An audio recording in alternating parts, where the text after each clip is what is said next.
পিঠে তৈরি করার জন্য গ্যাসে একটা কড়াই বসিয়ে নিয়েছি, ওতে অল্প জল দিয়ে দেবো।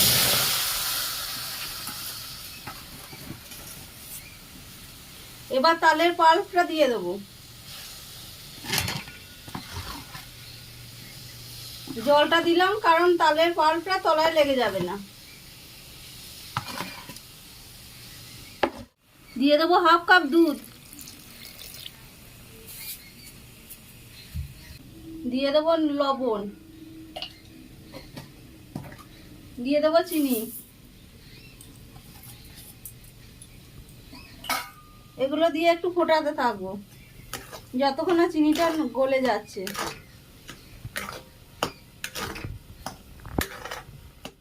চিনিটা গলে গেছে, এবার আমি দিয়ে দেবো কুচানো নারকেল, কাজু,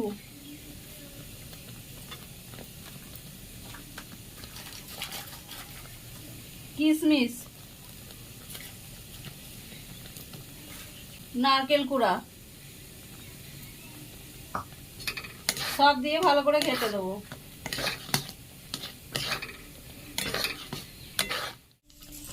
এবার অল্প অল্প চালের গুঁড়ো দিয়ে আমি মেখে নেব।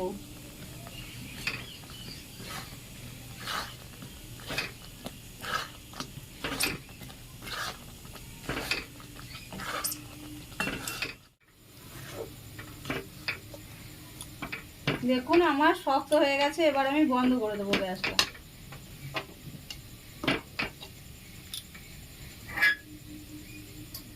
কড়াই দিয়ে দেবো হাফ কাপের মতো জল।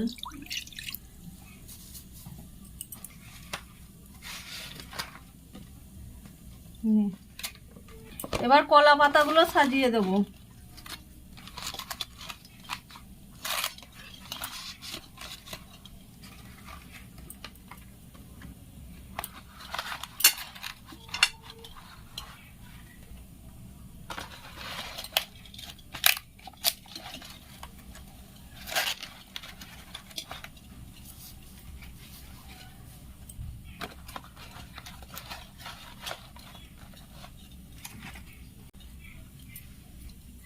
এইভাবে আমি 2-3টে কলা পাতা সাজিয়ে দিয়েছি।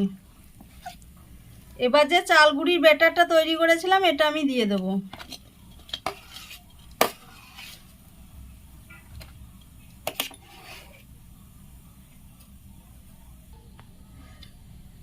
এবার জল হাত দিয়ে একটু সমান করে দেবো।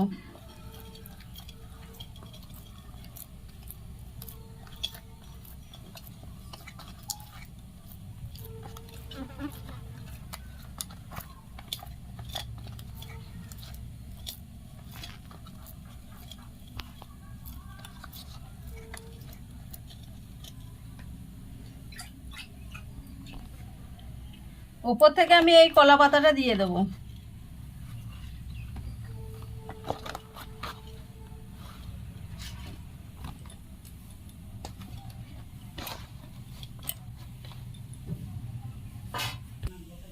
এবার আমি এগুলোকে মুড়ে দেবো।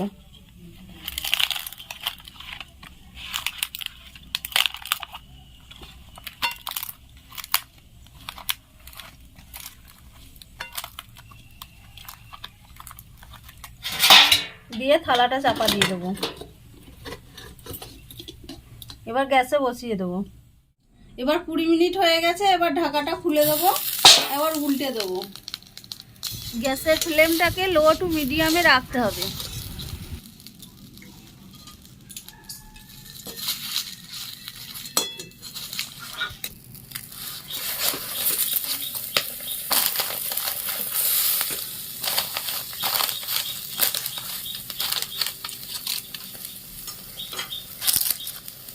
এবার আবার ঢাকা দিয়ে দেবো।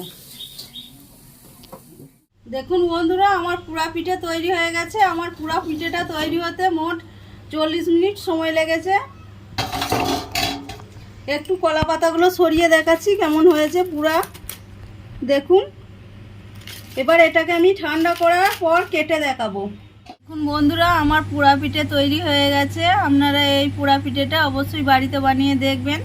আর যদি ভালো লাগে তাহলে আমাকে একটা লাইক, শেয়ার, সাবস্ক্রাইব করবেন।